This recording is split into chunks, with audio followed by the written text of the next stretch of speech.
राजाओं और महाराजाओं को हुआ करती थी। उस जमाने में उस समय उसको राजरोग कहा जाता था। लेकिन आज वो बीमारियां हम सबको हो रही हैं, वो राजरोग हम सभी को हो रहा है और हम सभी लोग राजा होते जा रहे हैं। क्यों? उद्देश्य बदल गया, चीजें बदल गई, व्यवस्थाएं बदल गई और हमने भी अपने आप को उसी तरीके से ढाल दिया। पहले हुआ करता था कि जो ये राजरोग होते थे, उन राजरोगों में कुछ नाम गिना देता हूं, समझना आसान रहेगा। जिसको आप डायबिटीज कहते हैं, प्रमेह या मधुमेह जिसको आयुर्वेद की भाषा में कहा जाता है, हार्ट की प्रॉब्लम, कार्डियक डिसऑर्डर, कोलेस्ट्रॉल बढ़ गया, बीपी बढ़ गई आपकी, थायराइड डिस्टर्ब हो गया आपका, टीएसएच लेवल बढ़ रहा है, यूरिक एसिड लेवल बढ़ रहे हैं, मानसिक रोगों से हम ग्रसित होते जा रहे हैं, स्ट्रेस तनाव रिलेटेड प्रॉब्लम हमें डेवलप होते जा रहे हैं। इसके पीछे कारण कौन? उन चीजों का इलाज संभव है जो चीजें इन्फेक्शियस डिसऑर्डर से उत्पन्न होती हैं, जिसको कम्युनिकेबल डिजीजेस कहते हैं।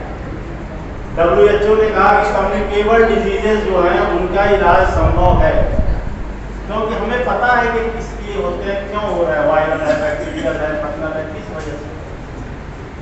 कारण पता है तो निवारण निश्चित रूप से हो सकता है। लेकिन ऐसी बीमारियां जिनका कारण नहीं पता है, जिनको कहते हैं गैर संचारी रोग या नॉन कम्युनिकेबल डिजीजेस, वो यही है जिनके नाम हमने गिनाए आपको।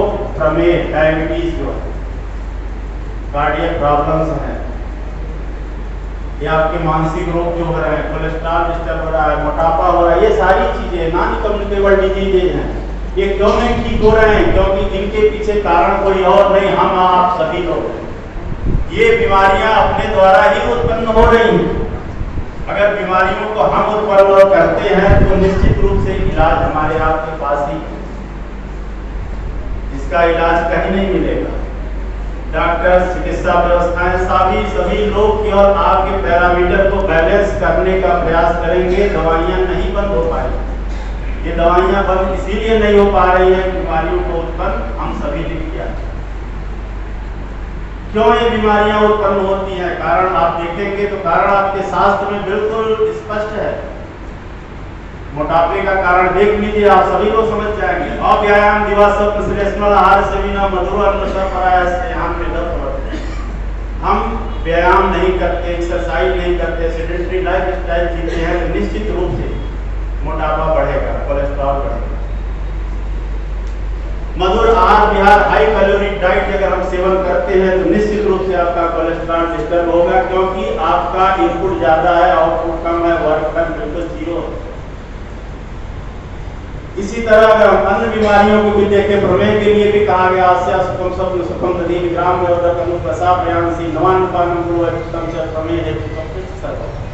क्यों हो रहे हैं? प्रमेह इसीलिए तो हो रहा है ना, इसमें दो ही कैटेगरी है। एक सेडेंटरी लाइफ स्टाइल आपका जो है इनएक्टिवनेस में आपकी कंडीशन है, जो आप वर्क डन नहीं करते, और दूसरा आपका वही हाई कैलोरी डाइट है, चाहे नए अन्न का सेवन करिए, मधुर आहार का सेवन करिए, या इस तरह। यूरिक एसिड लेवल भी आपका बढ़ता है, तो क्यों यूरिक एसिड लेवल बढ़ने की वजह पीछे आपको क्या है कारण? मेटाबॉलिक डिसऑर्डर से क्यों हो रहे हैं, उसके पीछे भी कहा गया। उसके पीछे भी शास्त्र ने बहुत अच्छा जो है निर्देशित किया है। प्रायशः सुकुमाराणाम मिथ्याहार विहारिणाम अचंक्रमणशीलानाम कुपितवास हो। ऐसे लोग जो सुकुमार प्रवृत्ति के होते हैं, सुकुमार प्रवृत्ति में क्या हुआ? सेडेंटरी लाइफ, हमारी लाइफ स्टाइल ऐसी है, हम हमारे सोकर होते हैं और हमारे आहार विहार वैसे ही जो ये बढ़ाते हैं। चीजें अपने आप से समझने लायक है कि अगर हम एक्टिव होंगे तभी हम स्वस्थ होंगे, अन्यथा नहीं हो सकते। आज के 1.5 साल पहले मैंने एक वीडियो YouTube पर ऐसी अपलोड किया था कि मैंने आहार कब लेना चाहिए, किस तरीके लेना चाहिए, उनसे बात थोड़ी सी करें। राज्य स्तरीय प्रतियोगिता जो भी बच्चों की हुई थी, वहाँ KGMC लखनऊ के रेडियोलॉजी डिपार्टमेंट के प्रोफेसर आए हुए थे। उन्होंने बिल्कुल 2-3 लाइनें ऐसे ही कही जो मुझे बहुत प्रभावित करें। शायद आप लोगों के भी लाभान्वित हो, इसलिए मैं कहना चाहूँगा। पालतू जानवर और जो नॉकटर्नल एनिमल्स होते हैं, रात निचर प्राणी होते हैं, उनको अगर छोड़ दिया जाए, इस धरती पर पाया जाने वाला कोई ऐसा जीव नहीं है जो सूर्यास्त के बाद भोजन करता हो। सूर्यास्त के बाद भोजन वो लोग नहीं करते हैं। जैसे सूर्योदय होता है भोजन की तलाश में जुट जाते हैं और सूर्यास्त से पहले भोजन करके बिल्कुल अपने अपने लिए अपनी व्यवस्थाओं में रेस्ट के लिए चले जाते हैं। पूरे रात रेस्ट करते हैं, फिर सुबह वही प्रक्रिया उनकी शुरू हो जाती है। लेकिन इस धरती पर मानव एक ऐसा दुर्लभ प्राणी है, दुर्लभ कह लीजिए, बिल्कुल स्पेसिफिक एक्टिविटीज वाला प्राणी है जो हर तरह के अपराध या अच्छे कर्म सब कुछ करने का प्रयास करता है। ऐसा प्राणी है जो अपने नियम बनाता है, उन्हीं व्यवस्थाओं में घुट कर मरता रहता है, उन्हें परेशान रहता है, कभी उससे फ्री नहीं हो पाता। ये कभी रात को 12 बजे भोजन करता है, कभी भोर में कर लेता है, कभी बहुत पहले कर लेगा, कभी इसका कोई समय नहीं। कहेगा हम बीमार हो गए, कैसे स्वस्थ रहेगा? यही चीजें सीखने के लिए हर दिन हर घर आयुर्वेद का जो निर्देश है, यही चीजें सीखने। जानते हम सभी हैं, कहते हैं मेरे पास वक्त नहीं है, समय नहीं। 15 मिनट का समय लगता है अगर हम अपने आप के लिए निकालें। जैसे हम प्रतिदिन ब्रश करते हैं, मंजन करते हैं, टॉयलेट जाते हैं, फ्रेश होते हैं, नहाते हैं, उस तरह हम 15 मिनट अपने लिए तो निश्चित रूप से निकाल सकते हैं कि हम योग, व्यायाम, एक्सरसाइज करें। कारण भी आदमी अपने सुविधा के अनुसार बताता है। ऐसा नहीं है कि अगर हम चाहेंगे तो हम सूर्यास्त से पहले भोजन न करें, लेकिन इंसान कारण अपनी सुविधा के अनुसार बताता है, अपनी परेशानियों को बता के टाल जाता है। किसके लिए बता रहे हैं ये चीजें? अपनी परेशानियां किसके लिए बता रहे हैं? इतिहास गवाह है कि जो लोग स्वस्थ रहे हैं वही अच्छी लाइफ जी पाए। हमारे ऋषि मुनि पहले दिन में 24 घंटे में एक बार भोजन करते थे, आजीवन स्वस्थ रहते थे और लंबी आयु जीते, 100 वर्ष क्रॉस कर जाते थे, जीवन शतम से कम। हम आप मुश्किल से 60 साल के आसपास हिलने डुलने लगते हैं। क्यों ऐसा होता है? क्योंकि हम सब जानते हुए भी प्रज्ञापराध कर रहे हैं। प्रज्ञापराध वही होता है, धीरे स्मृति विभ्रष्टो ज्ञान यद्बुद्धि शुभम प्रज्ञापराधम तम विद्या सर्वदोष प्रकोपम। पूरे बुद्धि ज्ञान संज्ञा होते हुए, प्रज्ञा होते हुए, सारी चीजों को होते हुए भी हम ऐसा कर लेते हैं। यदि हमारा आहार और हमारा समय, हमारी लाइफ स्टाइल नहीं सुधरेगी तो निश्चित रूप से हम सभी मेटाबॉलिक सिंड्रोम के शिकार होंगे। और अब इसी कड़ी में मैं अपनी वाणी को विराम देता हूं और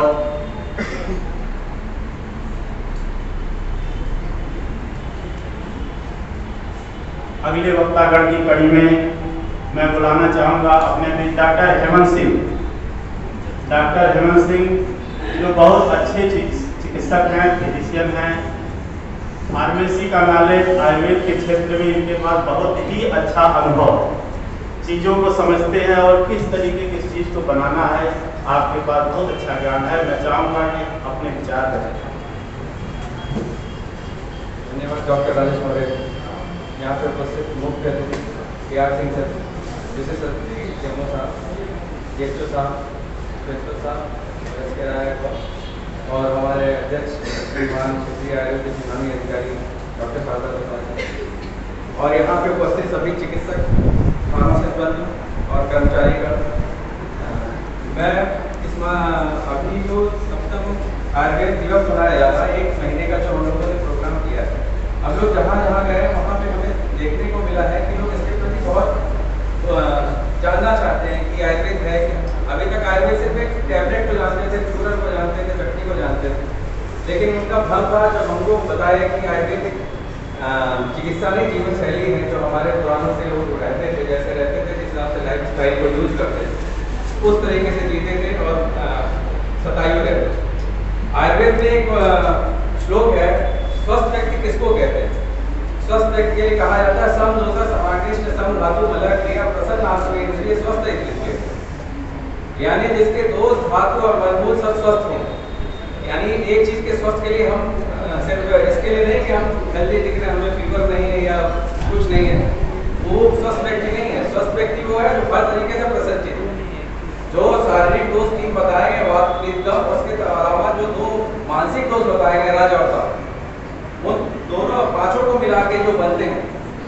वो बीमारियां अगर आपको नहीं तो आप स्वस्थ हैं।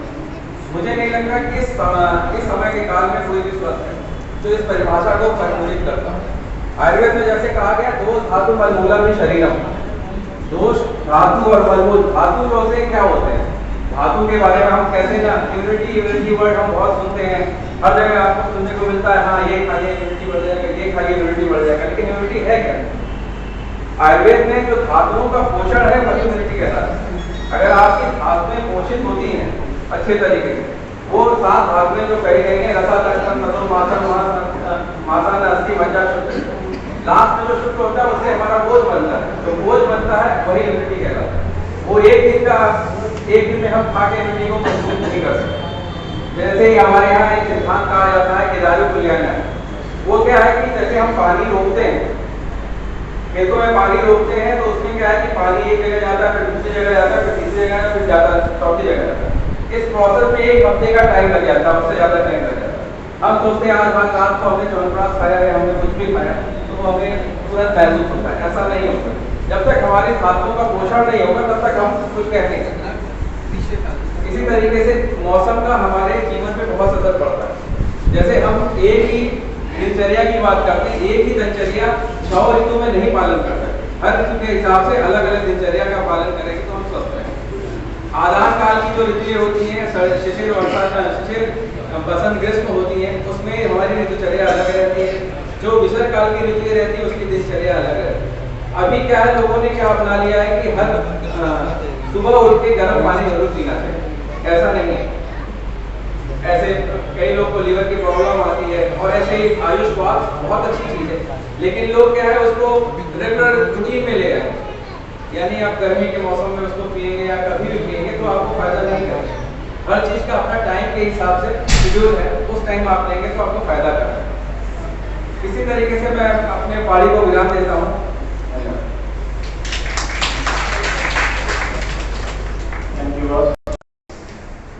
जब हम एक वृक्ष लगाते हैं, वृक्षारोपण करते हैं, तो निश्चित रूप से हम एक संत को जन्म देते हैं, क्योंकि ये सिर्फ देना जानते हैं, लेने की कोई अपेक्षा नहीं होती। तो हम इसी परंपरा को आगे बढ़ाने के लिए हम लोगों ने एक प्रयास किया कि हर घर आयुर्वेद पहुंचेगा तो हमारी जड़ी बूटियां भी हर घर पहुंचेगी, और इसको हम निश्चित रूप से रोकेंगे।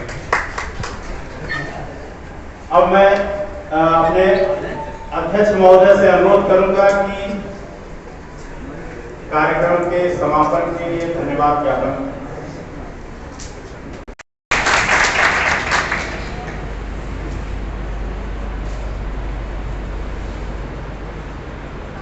सबसे पहले मैं डॉक्टर शारदा प्रसाद जी का धन्यवाद दूंगा, मुझे आप लोगों के बीच आने का और बात करने का मौका मिला। इस कार्यक्रम के मुख्य अतिथि माननीय डॉक्टर KR सिंह न्यायालय में हैं, प्रोफेसर HM अम्बाद रानाचार यूनानी medical college, doctor Sanjeev Verma जिला होम्योपैथिक अधिकारी, डॉक्टर SK राय वरिष्ठ आयुर्वेदिक चिकित्सक अधिकारी, कार्यक्रम को बहुत अच्छी तरह से संचालन कर रहे हैं हमारे मौर्य जी। और हम देख रहे हैं हमारे आयुर्वेदिक चिकित्सक आए हुए हैं, महिलाएं भी हैं, पुरुष भी हैं, 7 बच्चे भी आए हैं। सबका हम हार्दिक अभिनंदन वंदन करते हैं। आज बच्चे भी जो आए पुरस्कृत किया गया, उनकी सोच इतनी अच्छी आयुर्वेद के बारे में, इससे लगता है जो हमारा आयुर्वेदिक परिवार है सोचता रहता है, अपने परिवार में मैसेज देता रहता है कि आयुर्वेद जीवन के लिए कितना उपयोगी है। मुझे बहुत खुशी हुई कि आप लोग ये जो बना रहे हैं कार्यक्रम, ये 7वां आयुर्वेदिक दिवस है।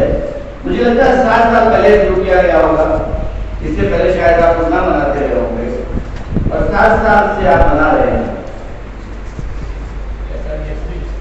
ये बहुत अच्छी बात है, जब भी शुरू किया जाए तभी अच्छा होता है। भगवान धन्वंतरी का जो दिवस है आज पूरे भारतवर्ष में मनाया जाता है। चिकित्सा क्षेत्र में हमारे पास तो आयुर्वेदिक सुविधाएं थी, चाहे यूनानी के नाम पे हो या आयुर्वेदिक के नाम। और जो नेचुरोपैथी योगा कहते हैं कि बड़ी पुराना है। डॉक्टर साहब ने बताया कि 5000 पुराना है, 3000 पुराना है, लेकिन मैं आयुर्वेद के बारे में बहुत ज्यादा नहीं कह सकता हूँ। लेकिन मुझे लगता है जब से ही हमारे पृथ्वी पे इस रूप में आए होंगे तब से आयुर्वेद हमारे साथ चल रहा है किसी ना किसी रूप में। जब दवाइयां नहीं हुई थी, जड़ी बूटियां जंगलों में रहा करते थे, तो जंगलों में रहा करते थे तो वो भी ना उपचार का साधन बना होगा। मुझे लगता है ऐसा रहा होगा। धीरे धीरे हमारा विकास होता चला गया। पहले हम जंगलों में नदियों किनारे रहा करते थे, वहां उपचार के साधन नहीं होंगे, मॉडर्नाइजेशन होता गया।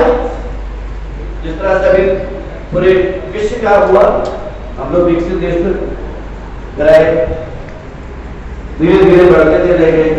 मुझे तो लगता है, मुझे बचपना याद आ रहा है कि हमारे यहाँ एक कमी रही है हमेशा आयुर्वेद समाज में, कि जो मेरे पास ज्ञान था वो ज्ञान हमारे पंडित जी मौलाना वैद्य के पास था, उनके दिमाग में भरा हुआ था। उन्होंने कभी लिखा नहीं, पढ़ा नहीं, कोई ग्रंथि नहीं बनाई। जब भी कोई जाता था नाड़ी को इलाज करते थे और दवाएं देते, मरीज स्वस्थ हो जाता। तभी उसका लिखा पढ़ने के रखा नहीं। इसका आज दुष्प्रभाव झेल रहे हैं। हमारी बहुत चीजें जो स्वयं की थी वो धीरे धीरे नष्ट होती चली गई।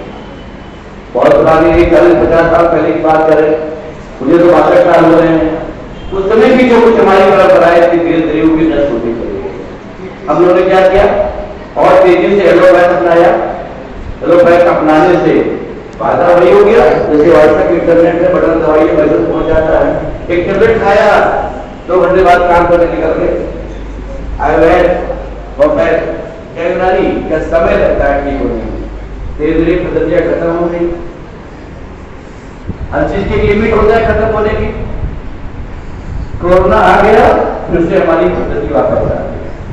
अगर कोरोना ना आता तो शायद आयुर्वेद के बारे में अपना सोचते नहीं, चर्चा नहीं। तो मैं तो कोरोना को बहुत बहुत धन्यवाद दूंगा कि उनको आ करके हमारी पुरानी संस्कृति को वापस लाया। आपका भी सम्मान बढ़ा, एलोपैथ का भी बढ़ा, यूनानी आयुर्वेद नेचुरोपैथी सबका बढ़ा, एक साथ हमारा विकास किया। आज से 2-3 साल पहले जो बच्चे कोल्ड ड्रिंक पिज्जा पिया करते थे, आज वो लस्सी और नींबू पानी की डिमांड करते हैं।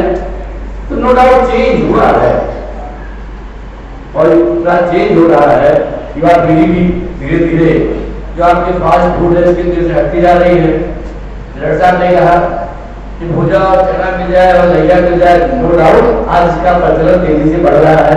और ऑफिस के बाहर ठेला लगा आप देख लेंगे तो इससे एक फायदा ही होता है। दूसरा आप लोगों ने कहा कि देखिए ये जो हमारे पैथी है आयुर्वेद, ये पेट में गर्भ में आने से शुरू हो जाती है और जब तक उसका मृत्यु नहीं होता है उसका हमेशा उपयोग होता रहता है, किसी न किसी रूप में उपयोग होता है। और इतना है कि हम विदेशियों की तरह दिखा नहीं पाए, खाना होता है जिसमें चाहे जो भर दीजिए। तो मेरी अपनी व्यक्तिगत सोच है कि खाते समय विशेष ध्यान चाहिए। अगर किसी ने 4 पराठे रख दिए लेकिन ये खाना जो खा के छोड़ देना चाहिए, 3 को कोशिश नहीं करना चाहिए खर्च करने की। और खाने में मेरी अपनी विचार है कि थोड़ा कम खाया जाए, खाली पेट सोया जाए तो बहुत अच्छी बात है। दूसरा डॉक्टर ने बहुत चर्चा किया, ये हमारा विज्ञान भी कहता है, आयुर्वेद भी कहता है कि सूरज डूबने के बाद कुछ भी न खाया जाए। सूरज डूबने के बाद खाना शुरू करिए, डूबने के बाद बंद कर दीजिए। लेकिन हमारी भौतिक उपयोगिता इतनी बढ़ गई है कि हम खाने का भी टाइम नहीं रह गया, न योगा न एक्सरसाइज का रह गया। धीरे धीरे हमारी फिटनेस घटती गई, खान पान में ध्यान नहीं दिया, बीमारियों का हम एक तरह से पूरा घर बन चुका है और बीमारियां हमारे यहाँ बहुत ज्यादा प्रवेश कर चुकी है। मुझे खुशी हुई कि एक आध को ब्लड प्रेशर है, एक आध को शुगर है, तो नो डाउट आप लोग विशेष ध्यान देते होंगे। अगर एलोपैथ का ऐसा मंच होता तो 50% हाथ उठा दिया करते कि मुझे शुगर है, ब्लड प्रेशर है। एक जमाना हुआ करता था शुगर बताने में उसका लगता था मुझे शुगर है। आज बहुत खुशी होती है कि शुगर नो डाउट बड़ा आदमी होता है। चाय के लिए आदत को कितनी साल आता है, तो बिना शक्कर का या शक्कर का एक जमाना था, बहुत ही 10 साल पहले भैया शक्कर बिना शक्कर चाहिए, साफ हो जाइए तो सफाई करूँ तो आगे बढ़ाता हूँ। कितना तेजी से बीमारियों को अपने अंदर ला चुके हैं और बढ़ता चला जा रहा है। ये तो मैं देश के प्रधानमंत्री जी को कहूँगा कि उन्होंने हमारे आयुर्वेद को फिर से नई दिशा दी और नई दशा बदल दी। हमारे मेडिकल कॉलेज खुलते जा रहे हैं और उसके डॉक्टर आते जा रहे हैं, सब कुछ सुविधाएं दे रहे हैं। आप सर्जरी भी कर लेते हो, आपकी छाछ छूटने का कोई विकल्प नहीं है। मैं एलोपैथ का हूँ, उसका आज भी कोई विकल्प नहीं है इस बात से मानता हूँ, क्योंकि आप सर्जन कार्ड देता है, 2 मिनट में घाव नहीं बढ़ता है, तो धीरे धीरे करने से पता ही नहीं चलता है, खत्म हो जाता है। तो बहुत सी चीजें हमारे पास उपलब्ध है। तो मैंने यही कहता हूँ कि जो दिखेगा वही बिकेगा, हमें देखना, दिखाना और बेचना है। साथ ही मैं कहूँगा, मुझे लगता है पहले जमाने में आया है, हमारा धर्मगुरु हुआ करता था स्वास्थ्य क्षेत्र में, धीरे धीरे अंग्रेजों ने प्रवेश किया, एलोपैथ ने कब्जा कर लिया। अगर हम पुराने वाले में जाते हैं तो पुराना एलोपैथ ने कब्जा कर लिया, आज एलोपैथ आगे बढ़ गया, हमारा आयुर्वेद पीछे रह गया। ये 2 भाई हैं, दौड़ रहे हैं, तो आगे जरूर पीछे रहता ही रहेगा। लेकिन मैं चाहता हूँ 2 भाई मिल जाए, जब भी कोई कार्यक्रम हो आयुर्वेद एलोपैथ का, 2 आपस में मिलकर के कार्य करने की कोशिश करें। आपका जब प्रोग्राम होता है, कभी आयुर्वेद की सेमिनार हो तो डॉक्टर्स को बुलाया जाए, एलोपैथ के हो तो उसमें बुलाया जाए, वो ना बुलाया जाए तो स्वयं मुझे कहा जाए मुझे आधे घंटे का मौका दीजिए, मैं ये बात करना चाहता हूं। अगर आप उसकी बात आधे घंटे तक देंगे तो निश्चित है कुछ न कुछ लगाव हो जाएगा, भविष्य में 2-4 साल के आपको रेगुलर बुलाने लगेंगे और एक नई सेशन आपको 100% मिलेगा कि आयुर्वेद में। अरे तो बेसिक चीज जरूरत होगी, आयुर्वेद के क्या फायदे हैं, नुकसान की बात ही नहीं होती है। और हमारे घर में क्या होता है, हर्बल गार्डन डेवलप किए जा रहे हैं, किचन गार्डन डेवलप किए जा रहे हैं, धीरे धीरे आपकी उपयोगिता बढ़ती जा रही है। और हमारे चिकित्सक बंधु जो हमारी डिग्री लेके आते हैं या यूनानी या होम्योपैथी, मैं चाहूंगा कुछ समय इस पे जरूर प्रैक्टिस करें, चाहे गवर्नमेंट जॉब में रहे चाहे जहाँ रहे। नो डाउट एलोपैथ तो भी प्रैक्टिस करने लगे हैं, सरकार ने अलाउ भी कर दिया है, गलत नहीं है। लेकिन जो क्रॉनिक डिजीजेस की बात हो रही है लाइफ स्टाइल के लिए, उसके लिए आप प्रयास करिए। जो 80 साल 90 साल के होंगे तो बहुत से नुस्खे उनके आज भी होंगे, उसको प्रयास करके इकट्ठा कर लिया जाए, उसको परमानेंट व्यवस्था कर दिया जाए, ताकि आने वाली हमारी जनरेशन पीढ़ी टू पीढ़ी उसको याद रखे। जो चीज़ हमारी गायब हो चुकी होती है, फिर से रिसर्च करने में मुझे सैकड़ों साल लग जाते हैं।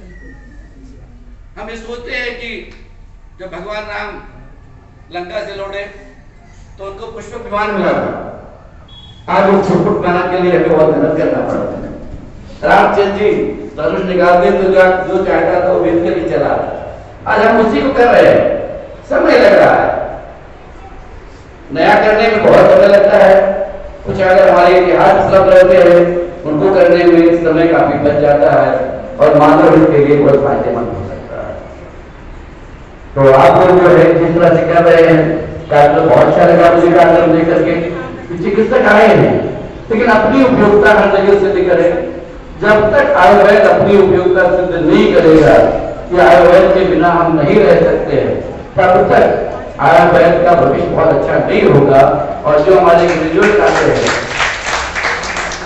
जो हमारे ग्रेजुएट प्रोग्रेस हो रहे हैं, उनको भी इसके लिए प्रचार प्रसार का समय देना चाहिए, ताकि शहर से ग्रामीण तक के लिए इसमें सबको जाने। बात आ रही है हर दिन हर घर आयुर्वेद, तो एक चीज तो अच्छा लगता है, हर दिन हर आयुर्वेद। घर से मैं छोड़ दूंगा, घर में 2 ही लोग लगे हैं और दोनों अर्निंग मेंबर हैं, तो आयुर्वेद आप नहीं पहुंचा सकते हैं, हर घर नहीं पहुंचा सकते। आपने कुछ लोगों ने कहा क्या कैसे किया जाए, तो मेरे हिसाब से तो बढ़िया ही रहेगा, हर गांव या हर मोहल्ला, अगर हर गांव मोहल्ले की एक नीति बनाए कि प्रत्येक रविवार को हर गांव हर मोहल्ले में आयुर्वेद एक छोटी सी कमेटी गठित कर दें, वहां के डॉक्टर से उनको इन्वॉल्व करें, एक चौपाल टाइप की परंपरा शुरू करें।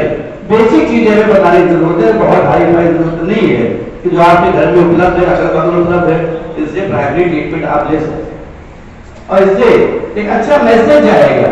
जैसे किलो गांव में मिल जाता है, एलोवेरा मिल जाता है और सब मिल जाते हैं, उसका उपयोग करें तो बेसिक चीज अगर आप देंगे और बच्चों से जब शुरू करेंगे तो जब बच्चे बड़े होंगे, जब बड़े होंगे बच्चे तो उन्हें परिवार में लागू करेंगे।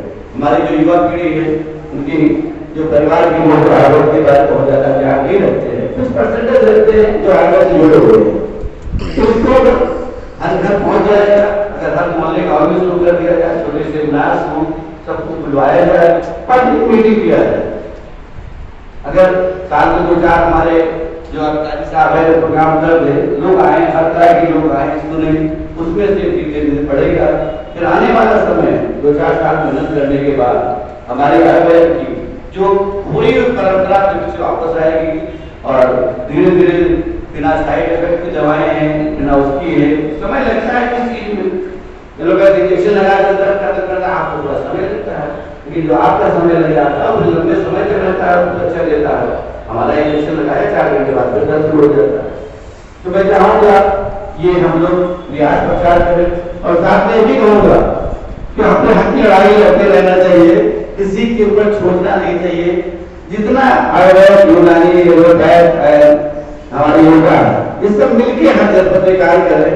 और चिकित्सक का मतलब मैं नहीं सोचता खाली डॉक्टर, उसके साथ करने वाला ward boy, pharmacy staff, nurse, सभी चिकित्सक के रूप में माने जाए। और जब वो माने जाएंगे तो हमारी शक्ति बढ़ेगी, तो उस शक्ति से हम कहीं भी अपना अधिकार लेकर लड़ाई लड़ सकते हैं। दूसरा का गठन होना चाहिए हर जनपद में, आयुर्वेद, यूनानी, एलोपैथिक भी करनी चाहिए। भले एलोपैथ बड़ा भाई है, उसको सम्मान दे करके बनाया जाए, छोटे भाई को बड़े भाई के पास जाना पड़ेगा तभी काम होगा। बड़ा तो उसे कलर खड़ा किया जाता है कि भाई आप जाएंगे, सम्मान मिलेगा, सोच बदलेगी और आने वाले समय में आप हर तरह से चाहे सामाजिक, चाहे राजनीतिक, चाहे आप अपने पैसे में सफल होंगे। और जब आप मजबूत होंगे तो सब अधिकार आपको अपने आप पता मिल जाएगा, किसी के पास हाथ फैलाने की जरूरत नहीं पड़ती है। मैं आज देखता हूँ हमारे गवर्नमेंट डॉक्टर्स के लिए उनको एलपीए नहीं मिलता। क्यों नहीं मिलता है? मिलना चाहिए। वो भी आप ठीक है, 24 घंटे अपने काम में बोला तो कुछ चीजों की लड़ाई हमें लड़नी चाहिए और अगर हम लड़ेंगे तो जीतेंगे। जय हिंद, जय आयुर्वेद।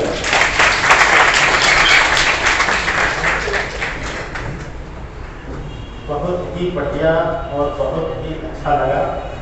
सर ने हम लोगों के लिए बहुत अच्छी बातें कही और सही माने में तो पूरा स्वास्थ्य विभाग एक साथ मिलकर अगर काम करेगा तो निश्चित रूप से हम उन उद्देश्यों की पूर्ति कर लेंगे जिसकी हमें अपेक्षा है। सर ने एक बात कही कि हमारे जो फार्मूले, नुस्खे, ये सब चीज़ें हैं ये बिल्कुल डिजिटलाइज होना चाहिए। सर की जानकारी के लिए मैं बताना चाहूँगा, पिछले दिनों से सरकार ने आयुष मंत्रालय गठन से पहले ही ये प्रयास किया था कि हमारे जो भी बुक्स, टेक्स्ट बुक, जो भी चीज़ें हैं वो डिजिटलाइज हो।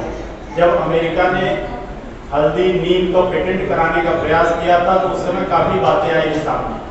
इसी चीज़ को ध्यान में रखते हुए गाजियाबाद में बहुत बड़ी एक इंस्टीट्यूट, बहुत बड़े इंस्टीट्यूट की स्थापना हुई, TKDF, ट्रेडिशनल नॉलेज और डिजिटल लाइब्रेरी की स्थापना हुई, जिसमें हमारे आयुर्वेद की सारी बुकें, सारे फार्मुलेशन, जितने संहिताएं हैं सबको डिजिटलाइज कर दिया गया है। और जितने फार्मेसी से जुड़े लोग हैं वो जानते हैं कि आयुर्वेदिक फार्मेसी ऑफ इंडिया के जो 2 वॉल्यूम हैं उन वॉल्यूम के तहत ही, उसी सिद्धांत के तहत ही हमें चीज़ों को बनाने हैं और उसी तरीके से औषधियों का निर्माण करना है। और बहुत एसेंशियल ड्रग लिस्ट भी तैयार करी गई कि इसी ड्रग लिस्ट के अकॉर्डिंग हम सबको काम करना है। तो चीज़ें बिल्कुल अपडेट हो गई हैं। और आयुष आपके द्वार का जो हम लोग का बैनर हर गांव, हर क्षेत्र में, हर मोहल्ले में जा रहा है, लोग कैंप लगा रहे हैं, एक चौपाल की तरह काम कर रहे हैं। तो इस तरह ये प्रयास शुरू हो गया है। सर ने बहुत ही अच्छे विचार रखे और हमें अवगत कराया। तो ये चीज़ें बिल्कुल प्रयासरत में है और हम लोग निरंतर प्रयास कर रहे हैं। इसके आगे का संचालन मैं संजय मिश्रा से अनुरोध करूँगा। Thank you. आज मैं इस समारोह को उनके आशीर्वचनों से अभिषेचित कर रहे हैं तो क्या सिंह सर से अनुरोध करूंगा कि वो आए और हमें अपने आशीर्वचन दें। क्या सिंह सर? मुख्य अतिथि महोदय अपना अमूल्य समय दिए इस इसके लिए हमारा आयुर्वेद परिवार सदैव आभारी रहेगा। और यमो साहब ने अपना अमूल्य इतना समय दिया है, मैं उनका भी और हमारा पूरा विभाग आयुर्वेद का नहीं आयुष विभाग सदैव आभारी रहेगा।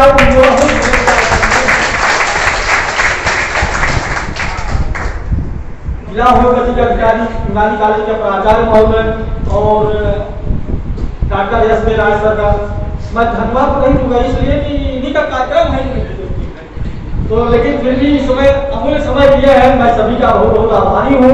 और हमारे चिकित्सक पर जितने भी आए हुए हैं, समय बहुत हो गया है, हर वक्त बात अधूरी रह जाती है, इसलिए सर ने अभी बहुत अच्छी बात कही कि आपको सारी छूट है, आयुर्वेद विभाग की गरिमा बढ़े, वह काम आप रात ही करिए, उसके लिए किसी भी निर्देश की जरूरत नहीं है।